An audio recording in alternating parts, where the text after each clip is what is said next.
Presenting Rolling. 16 past the hour. My man, Uncle Roland Martin. What's happening, my man? Skip Madeline guy, how are we doing? First of all, of course, happy Labor Day to all the folks who celebrated that this week on Monday. And also, big shout out to all of the folks who have supported Roland Martin Unfiltered, my daily digital show. Today's the first anniversary, and it's been an amazing year. Nice. 69.7 million video views. Congratulations, man. Nice. We, Do it, Roland. Yep, it's been good. We have added more than 200,000 subs to our YouTube channel, and so it's been great. Folks who want to support what we do, they can go to RolandMartinUnfiltered.com. But it's been a real good first year, and we got some great stuff lined up for the second year, getting ready for the 2020 campaign, and so really looking forward to it. So I appreciate everybody who has contributed and supported us in any way. Well, So. let me hold a dollar roll till I can see further. Oh, really? Yeah, Really? yeah. I've been on the campaign. Call your boy Zeke. You want to hold it down? Call Zeke. Yeah, Zeke. Folks, we are monitoring, of course, what is happening with Hurricane Dorian making landfall here to the United States. It's now a tropical storm.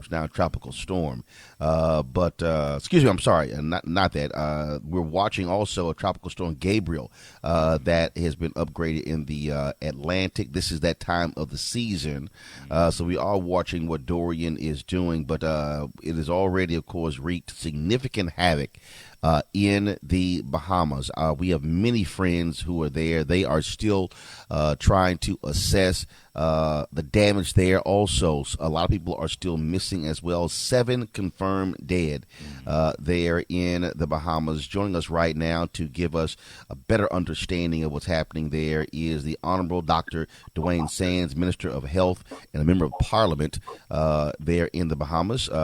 Minister Sands, are you with us? Good morning. How are you? I'm doing great. Also joining us is Bishop Neil Ellis, the presiding prelate of the Global United Fellowship, also senior pastor of Mount Tabor Church, Nassau, Bahamas. Bishop Ellis, good morning. Good morning, Roland. God bless you. Minister Sands, I want to start with you. I know the Prime Minister yesterday took a reconnaissance mission. One of your islands, just massive damage, homes flattened, roofs torn off. I know in Freeport, I saw a video. Someone, a friend of mine who's a lawyer in Miami, she sent me a video of the airport terminal there just decimated as well. Just can you give our listeners just an understanding of how the Bahamas has been impacted by this hurricane? Well, good morning and thank you. I was privileged to join the Prime Minister on that reconnaissance mission, which was provided to us by the United States of America and their Coast Guard. We flew over Abaco, and indeed, there are some places that are so devastated, it can only be accurately described as almost apocalyptic. The roofs torn off, buildings reduced to splitters. It is obvious that there has been just historic devastation. Now, there are some areas where the wind damage is not as severe, but there's tremendous flooding. There's a challenge with access to the main population center because of flooding and damage to the airport. But we were able to evacuate a number of injured persons over the last 2 days, and a major influx of security personnel, medical personnel, and humanitarian relief will be dropped into Marsh Harbor and the rest of Abaco today. Bishop Neil Ellis, I'm reading an email that you sent out. You talked about, of course, the impact not just on Grand Abaco, but also on Freeport.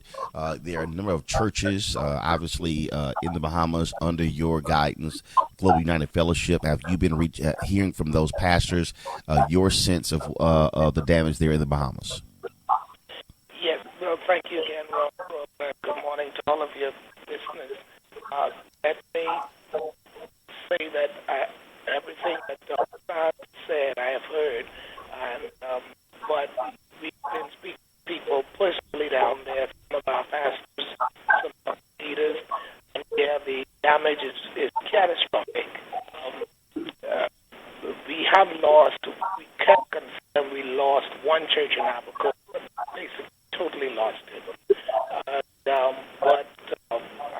know the Prime Minister said yesterday in Marshall and in Abaco, more than 60% of the homes and businesses have been either wiped out or greatly damaged. In Grand Bahama, they are just getting the assessment today, but we have heard already from some of our people down there, and almost everybody we've heard from, their house is totally devastated through the floodings. Not primarily from the wind, but they were wiped out in terms of the flood. The house is still underwater. So we just continue to get assessments. Some of them are still missing, unaccounted for. Right. So it's really a catastrophe there. For our listeners, also I want you to understand that landlines also down there in the Bahamas, and so both our guests are on cell phones. Folks are also using WhatsApp and other devices to be able to communicate. Minister Sands, that's also an issue there, and so being able to reach people, being able to communicate with people is also a problem. Well, fortunately, the Bahamas is an archipelago, a string of islands. And while this has been devastating for Grand Bahama and Abaco, the rest of the Bahamas has been relatively unscathed. Yes, we've had some flooding and wind elsewhere in the Bahamas, but the center of commerce remains open. People are preparing a disaster relief program from the other islands. And so, yes, landlines are out in Abaco and Grand Bahama, but surprisingly, some of the cellular towers remain functional. And we've been able to hear from loved ones and colleagues, even in Abaco, Freeport, and the rest of Grand Bahama. There are a lot of people, obviously, who want to help because of past issues. There are people who don't necessarily want to give to the Red Cross. Is there an official relief set up by the Bahamian government? I know, like in Houston, we see this in other places where the mayor has set up something where it's direct to the people. Anything like that? Has it already been established? Yes, we have. We have established NEMA, which is our National Emergency Relief Agency. Anybody interested can go to the bahamasgovernment.org or just go into Bahamas Government on any web browser. It will then direct you to the method of donating, which is officially sanctioned and which is safe. So we would appreciate any assistance from our brothers and sisters around the world, but most particularly in the United States of America. Bishop Ellis, same thing with the Global United Fellowship. Has anything already been set up for your churches in the United States and across the world to assist the Bahamas? Yes. Let me say, first of all, that we are grateful to Convoy Hope through our partnership there. And you remember when you were with us, Rapid Response Team was with us. And through them, Samaritans First, both of them have plane loads of supplies coming here tomorrow and Friday. But we have, for our partners in America and around the world, we have set up a GoFundMe account at GoFundMe/Bahamas Hurricane Relief. And that's where we are directing all of our pastors, all of our leaders, all of our supporters in America and elsewhere.